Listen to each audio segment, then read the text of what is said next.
ഓം നമോ ഭഗവതേ വാസുദേവായ. ക്ഷിപ്രം ഭവതി ധർമാത്മാ ശശ്വച്ഛാന്തിം നിഗച്ഛതി. കൗന്തേയ പ്രതിജാനീഹി ന മേ ഭക്ത പ്രണശ്യതി. ഓം നമോ ഭഗവതേ വാസുദേവായ. എല്ലാ സജ്ജനങ്ങൾക്കും നമസ്കാരം. ഇന്ന് ഞാൻ പറയാൻ പോകുന്നത്, ഭഗവാൻ എനിക്കൊരു പണി കൂടി തന്നു എന്ന് പറയുന്നൊരു ഇമ്പോസിഷൻ. പറഞ്ഞത് പോരാ എന്ന് ഭഗവാൻ തോന്നി. അതിനൊരു കാരണമുണ്ടായി.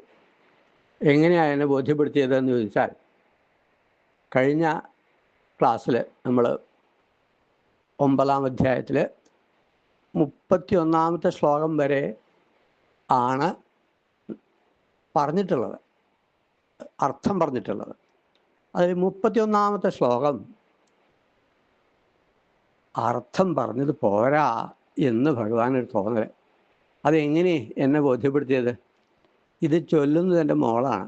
ഞാൻ അർത്ഥം പറയുക ചെയ്യുന്നത്. മോള് അവളുടെ കുട്ടിയും കൂടി ആണിത് ചൊല്ലുന്നത്.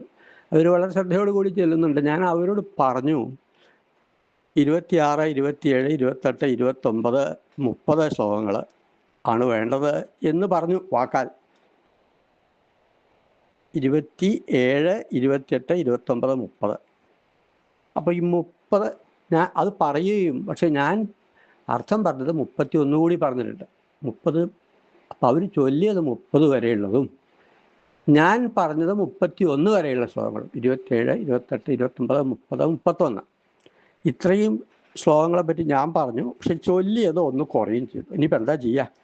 അത് അയക്കുകയും ചെയ്തു. അങ്ങനെ പോട്ടെ എന്നാക്കി 27 എന്നുള്ളത് മാറ്റിയിട്ട് ഒന്നും ചെയ്യേണ്ട, 28 മുതൽക്ക് 28, 29, 30 മതി, അങ്ങനെ ആവട്ടെ. ഇപ്പം 31-ാമത്തെ ശ്ലോകം വളരെ പ്രധാനപ്പെട്ടതാണ്. ഞാനതൊന്ന് പറഞ്ഞിട്ടുണ്ട്, പക്ഷെ അത് പോരാ എന്ന് ഭഗവാന് തോന്നി. അതെങ്ങനെ തോന്നി വെച്ചാൽ, ആ ശ്ലോകം ഉൾപ്പെടുത്തിയില്ല. അപ്പോൾ ചൊല്ലാത്ത ശ്ലോകത്തിൻ്റെ അർത്ഥമായി. അപ്പോൾ അത് ശരിയായില്ല എന്ന് തോന്നിയിട്ടതാ ഞാൻ ആ ശ്ലോകം മാത്രമായിട്ട് ഇന്നൊരു വീഡിയോ ഇടാനാണ് ഉദ്ദേശിക്കുന്നത്. ഏതാണ് ആ ശ്ലോകം? ക്ഷിപ്രം ഭവതി ധർമാത്മാ ശശ്വച്ഛാന്തിം നിഗച്ഛതി. കൗന്ദേയ പ്രതിജാനീഹി നമേ ഭക്ത പ്രണശ്യതി. പ്രധാനപ്പെട്ടൊരു ശ്ലോകം, വളരെ പ്രധാനപ്പെട്ടതാണ്. നമേ ഭക്ത പ്രണശ്യതി. എൻ്റെ ഭക്തന് നാശമില്ല. ഭക്തന് ഒരിക്കലും നാശം വരില്ല, ഒരു നാശം സംഭവിക്കില്ല, നശിക്കില്ല എന്ന് തീർച്ചയായും അറിഞ്ഞുകൊള്ളുക. അർജുനനോട് പറയാണ് ഭഗവാൻ. അർജുന, മനസ്സിലാക്കേണ്ട ഒരു കാര്യമാണ്, എൻ്റെ ഭക്തന് നാശമില്ല. അത് നീ പറയണം. കൗന്ദേയ പ്രതിജാനീഹി. കൗന്ദേയ, അല്ലയോ അർജുന, എൻ്റെ ഭക്തൻ നശിക്കില്ല എന്ന് തീർച്ചയായും പറഞ്ഞുകൊള്ളുക. നീ അതെന്ത് ചെയ്യണം? പ്രതിജ്ഞ എടുക്കണം. നിന്റെ പ്രതിജ്ഞയായിരിക്കണം ഇത്. എന്ത്? ഭക്തന് നാശമില്ല. അതെന്തിനാ അർജുനെ കൊണ്ട് ഇപ്പം ഇങ്ങനെ ഒരു പ്രതിജ്ഞ എടുപ്പിക്കുന്നത്? അർജുനൻ എന്തിനാ അങ്ങനെ പ്രതിജ്ഞ ചെയ്യുന്നത്? ഈ പ്രതിജ്ഞ അർജുൻ്റെ വകയാണ്. അറിഞ്ഞുകൊള്ളുക എന്നൊരർത്ഥമുണ്ട്. അല്ലെങ്കിൽ പ്രതിജ്ഞ ചെയ്യുക എന്ന് പറയാൻ എന്താ വെച്ചാൽ, ഭഗവാൻ പ്രതിജ്ഞ ചെയ്താൽ ഇടയ്ക്കത് ഭഗവാന്റെ വാക്ക് ഭഗവാൻ മാറ്റും. എങ്ങനെയത്? ഭക്തന്മാർക്ക് വേണ്ടിയിട്ട്. അപ്പോൾ നമ്മൾ മഹാഭാരത യുദ്ധത്തിൽ ഭഗവാനൊരു പ്രതിജ്ഞ എടുത്തു.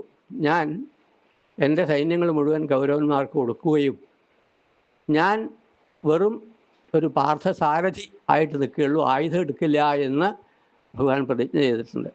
ആ പ്രതിജ്ഞ അങ്ങനെ ഇരിക്കെ ഭീഷ്മ പിതാമഹൻ ഒരു പ്രതിജ്ഞ എടുത്തു. എന്താണ്? കൃഷ്ണനെ കൊണ്ട് ഞാൻ ആയുധം എടുപ്പിച്ചോളാം. രണ്ട് വിപരീതമായിട്ടുള്ള സംഗതി. അപ്പോൾ ഭഗവാൻ എന്ത് ചെയ്തു? എൻ്റെ പ്രതിജ്ഞ സാരമില്ല, ഭീഷ്മരുടെ പ്രതിജ്ഞ സത്യമാക്കണം. അതിനു വേണ്ടിയിട്ട് എന്ത് ചെയ്തു? ഒരു സന്ദർഭത്തിൽ ഭഗവാന്റെ നേർക്ക് മൂർത്ത ശരങ്ങൾ അങ്ങനെ അയച്ചു ഭീഷ്മരെ.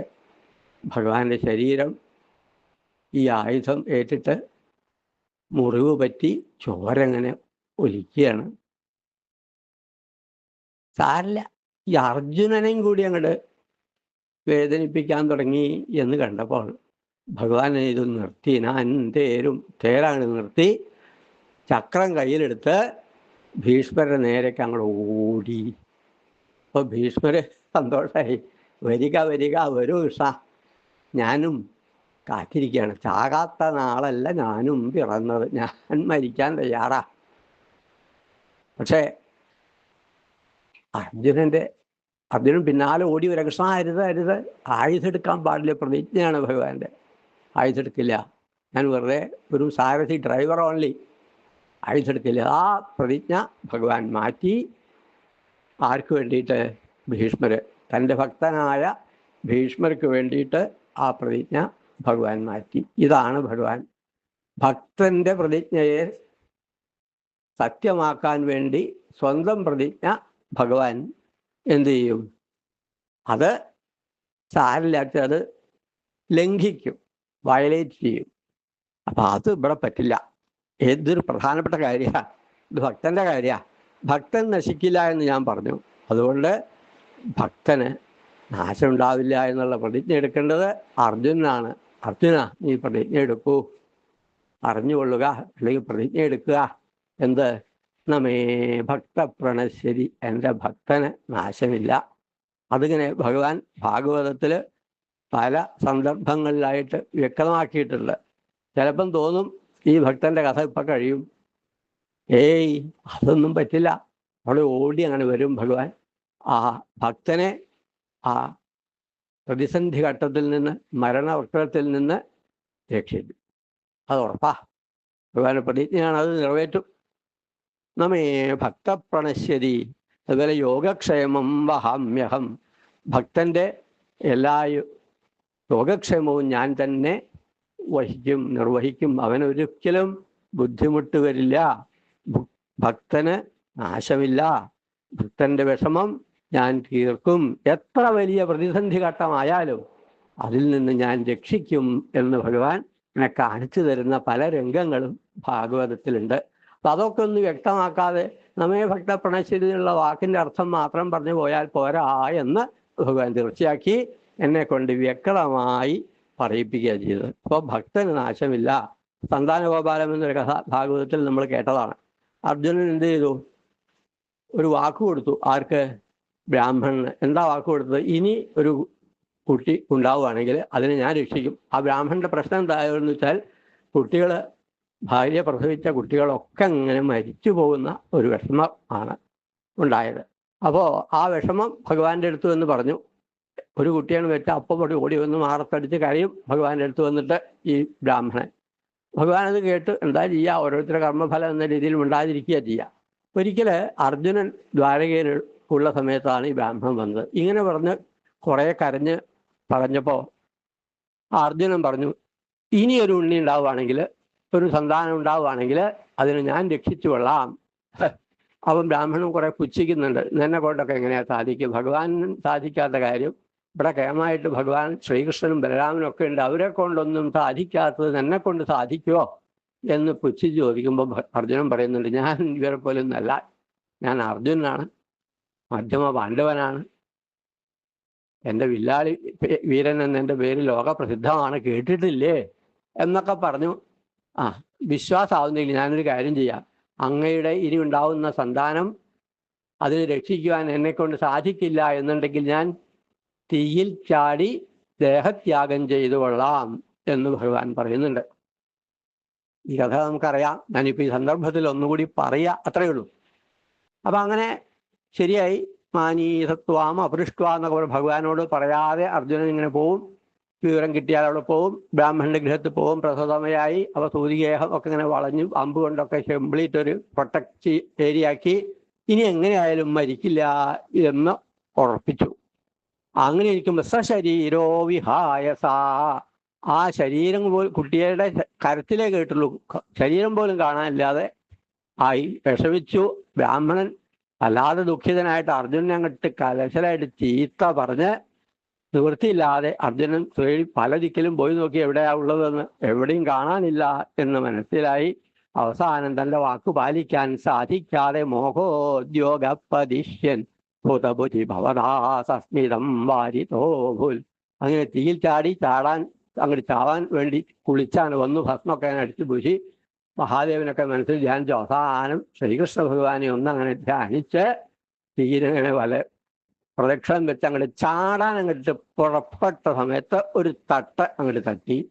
പിന്നാക്കം മുന്നോട്ടേക്ക് കുതിച്ചത പാർത്ഥൻ പിന്നോട്ടേക്ക് മറിഞ്ഞത വീണു. അങ്ങോട്ട് ചാടുകയായിരുന്നു ഇതിലേക്ക്. ഒരൊറ്റ തട്ട് മുന്നോട്ട് ചാടേണ്ട അർജുനൻ പിന്നോട്ട് അങ്ങോട്ട് വീണു എന്നൊരു കഥ ഭാഗവതത്തിലുണ്ട്. അപ്പം ഭക്തന് നാശം ഉണ്ടാവുകയാണെങ്കിൽ പിന്നെ ഭഗവാന്റെ വാക്കിനുണ്ടാ വില. അതുകൊണ്ട് അർജുനെ കൊണ്ട് തന്നെ ശപഥം ചെയ്യിച്ചിട്ടുണ്ട്. അർജുന നമേ ഭക്ത പ്രണശ്യതി, എൻ്റെ ഭക്തന് നാശമില്ല. അങ്ങനെ പല സന്ദർഭങ്ങളും നമുക്ക് എടുത്തു കാണാൻ സാധിക്കും. ഗജേന്ദ്രമോക്ഷം കഥ നമ്മൾ നാളെ കണ്ടു. ഗജേന്ദ്രന് യാതൊരു ആളും ആശ്രയമില്ല. ഈ പൊയ്കയില് മുതലയുടെ കടിയേറ്റ് ഇങ്ങനെ കിടക്കുക. അവസാനം ഇപ്പൊ വെള്ളത്തിൽ അങ്ങോട്ട് മുങ്ങി ചാവും പിടിച്ചിങ്ങനെ വലിക്കുകയാണ്. ഇനി ഒരു രക്ഷയില്ല. ഇനി ആർക്കും തന്നെ രക്ഷിക്കാൻ സാധിക്കില്ല. നാശമാണ്. ഭക്തോത്തമനാണ് ഗജേന്ദ്രൻ. ഇന്ദ്രദ്യുമ്ന പാണ്ഡ്യഖണ്ഡാധിരാജ. ഇന്ദ്രദ്യുമ്നൻ എന്ന രാജാവാണ്, പാണ്ഡ്യദേശത്തെ രാജാവാണ്, ഭക്തനാണ്. പക്ഷേ ഈ അഗസ്ത്യന്റെ ശാപം കൊണ്ടാണ് ഇങ്ങനെ ആനയായി തീർന്നത്. എങ്ങനെയാ ആ കഥ നമുക്കറിയാം അല്ലേ? ഇനി ആനയായിട്ടും ഗംഭീരമായിട്ട് സുഖമായിട്ട് ഒരു ഗൃഹസ്ഥനെ പോലെ അങ്ങനെ കഴിഞ്ഞുകൂടിയപ്പോഴാണ് കാലിന് മുതല പിടികൂടിയത്. അനവധി കാലം മറ്റുള്ള ആനകളൊക്കെ പരിശ്രമിച്ച് തോറ്റ് അവരും മടങ്ങിപ്പോയി. ഇനി ആരും ഇല്ല തന്നെ രക്ഷിക്കാനെന്ന് തീർച്ചയായിട്ടും ബോധ്യപ്പെട്ട ഗജേന്ദ്രൻ ഒരു താമര പൂവ് കണ്ടു. ബാക്കി പലതും വർത്തിച്ച് അവസാനം ഒരൊറ്റ താമരപ്പൂവ് എടുത്ത് അങ്ങോട്ട് അർത്ഥിച്ചൊരു മന്ത്രം ചൊല്ലി. എന്തായിരുന്നു? നാരായണ അഖില ഗുരോ ഭഗവൻ നമസ്തേ. അഖില ഗുരുവായിരിക്കുന്ന ഭഗവാനെ അവിടത്തേക്ക് നമസ്കാരം എന്ന് പറഞ്ഞ് പൂവ് അങ്ങോട്ട് അർപ്പിച്ചിട്ടുള്ളൂ. അത് ഭഗവാന്റെ പാദത്തിൽ അങ്ങ് ചെന്ന് വീഴുന്നു. ഭഗവാൻ എന്ത് ചെയ്തു? പെട്ടെന്ന് ഗജേന്ദ്രന്റെ തുമ്പിക്കൈ മാത്രമേ പുറത്തേക്ക് കാണാനുള്ളത്. ഇങ്ങനെ വലിച്ച് പൊന്തിച്ച് ഒരു വെട്ടി. ഏതിനെ? മുതലയെ വെട്ടി. മുതലയ്ക്ക് മോക്ഷം കിട്ടി, ഗജേന്ദ്രനും മോക്ഷം കിട്ടി എന്നുള്ള ഒരു കഥ. അപ്പം ഭക്തനെ രക്ഷിക്കാൻ ഏതറ്റം വരെയും ഭഗവാൻ പോകും. രക്ഷിക്കാൻ സാധിക്കാതെ വരില്ല. അത് ഭഗവാന്റെ പ്രതിജ്ഞയാണ്. വേറെ എന്ത് തൻ്റെ പ്രതിജ്ഞ ലംഘിച്ചാലും നിറവേറ്റാതിരുന്നാലും ഭക്തന്റെ പ്രതിജ്ഞ ഭഗവാൻ നിറവേറ്റും. ഭഗവാന്റെ വാക്കെന്താണ്? നമേ ഭക്ത പ്രണശ്യതി. എൻ്റെ ഭക്തന് നാശമില്ല. ക്ഷിപ്രംഭവതി ധർമാത്മാ. ധർമാത്മാവായി തീർന്ന അവൻ എന്താവുന്നു? ശാന്തി അവന് കിട്ടും. പരമമായ ശാന്തി കിട്ടും. എത്ര ദുർമാർഗിയാണെങ്കിലും ദുരാചാരനാണെങ്കിലും കൂടി ഈശ്വരനെ ഭജിക്കാൻ തുടങ്ങിയാൽ അവൻ പെട്ടെന്ന് ധർമാത്മാവായി മാറുകയും അങ്ങനെയുള്ള ഭക്തന് ഒരിക്കലും നാശമില്ല. അങ്ങനെ വല്ല നാശവും വരികയാണെങ്കിൽ ആ നാശത്തിൽ നിന്ന് ഭഗവാൻ രക്ഷിക്കും എന്നുള്ള ആ ഭാഗം വ്യക്തമാക്കിയില്ല എന്ന് ഭഗവാൻ ഒരു പരാതിയുണ്ട് എന്ന് എനിക്ക് ബോധ്യമായി. അത് ഇപ്പോൾ തീർന്നു എന്ന് വിചാരിക്കുന്നു. എല്ലാ സജ്ജനങ്ങൾക്കും നമസ്കാരം. ഭക്തയായ പാഞ്ചാലിയെ രക്ഷിച്ച ഒരു ഭാഗം കൂടി ഉണ്ട്. അതുകൂടി ഒന്ന് സ്മരിക്കേണ്ടതാണ് എന്ന് തോന്നുന്നു. കൗരവ സദസ്സിൽ വെച്ച് ദുര്യോധനന്റെ ആജ്ഞ നിറവേറ്റാനായി ദുശാസനൻ പാഞ്ചാലിയെ വിവസ്ത്രയാക്കാൻ ശ്രമിക്കുകയാണ് ചെയ്യുന്നത്. ഇത്രയധികം അപമാനിത ആവാൻ ഇനി വേറെ ഉണ്ടെന്ന് തോന്നുന്നില്ല. അങ്ങനെ വേറെ ആരും തന്നെ രക്ഷിക്കാനില്ല എന്ന് ബോധ്യപ്പെട്ടപ്പോൾ ഹാ കൃഷ്ണ, ദ്വാരകാവാസിയായ കൃഷ്ണ, അങ്ങ് കാണുന്നില്ലേ എൻ്റെ ഈ അവസ്ഥ എന്ന് ഉറക്കെ വിളിച്ചു. ആ വിളി ഭഗവാൻ കേട്ടു. ദ്വാരകയിലേക്ക് പോയി വന്നു എന്നൊരു ഭാഗം കൂടി പറയാറുണ്ട്. ദ്വാരകയിലായിരുന്നില്ല അത്രേ. അപ്പോൾ ദ്വാരകാവാസിൻ കൃഷ്ണ എന്നല്ലേ വിളിച്ചത്. ദ്വാരകയിൽ നിന്ന് ഓടി വന്ന് ആ പാഞ്ചാലിയെ രക്ഷിച്ച, അപമാനത്തിൽ നിന്ന് രക്ഷിച്ചൊരു കഥ. വലിച്ചിട്ടും അഴിച്ചിട്ടും തീരുന്നില്ല. എത്ര വേഗം ഇങ്ങനെ വലിച്ചഴിക്കുകയാണ്. ചേരമാലാം അനന്താം. ഭഗവാൻ അവിടെ പ്രത്യക്ഷപ്പെട്ട് അനന്തമായ ചേലയെ നൽകി എന്ന് പറഞ്ഞാൽ അഴിച്ചാലും തീരുന്നില്ല. അങ്ങനെ അവസാനം ക്ഷീണിതനായി ആ ഉദ്യമം വേണ്ടെന്ന് വെക്കേണ്ടി വന്നു ദുശാസനന്. എന്തേ കാരണം? ആരുമില്ലാത്തൊരവസ്ഥ വന്നു. ആ സമയത്ത് വസ്ത്രം മുഴുവൻ അങ്ങോട്ട് അഴിച്ചു കഴിഞ്ഞാൽ എന്തായിരിക്കും ആ സ്ത്രീയുടെ ഒരു സ്ഥിതി? അങ്ങനെ പറ്റില്ല. എൻ്റെ ഭക്ത ഒരിക്കലും അപമാനിതയാവാൻ പാടില്ല. എൻ്റെ ഭക്തന് നാശമില്ല എന്ന് ഞാൻ പ്രതിജ്ഞ ചെയ്തിട്ടുണ്ടല്ലോ, ഇതിനെ കൊണ്ട് പ്രതിജ്ഞ ചെയ്യിപ്പിച്ചിട്ടുണ്ടല്ലോ, അത് നിറവേറ്റേണ്ടതല്ലേ എന്ന് വിചാരിച്ചിട്ടാണ് ഭഗവാൻ അവിടെ ഓടിയെത്തി. ഇങ്ങനെ പല സന്ദർഭങ്ങളും നമുക്ക് എടുത്തു കാണിക്കാനുണ്ട്. കൂടുതൽ ഇനി വേണ്ട എന്ന് തോന്നുന്നു. ഭഗവാൻ തൃപ്തിയായി എന്ന് വിചാരിച്ചതുകൊണ്ട് സമർപ്പിക്കട്ടെ. ശ്രീകൃഷ്ണാർപ്പണമസ്തു.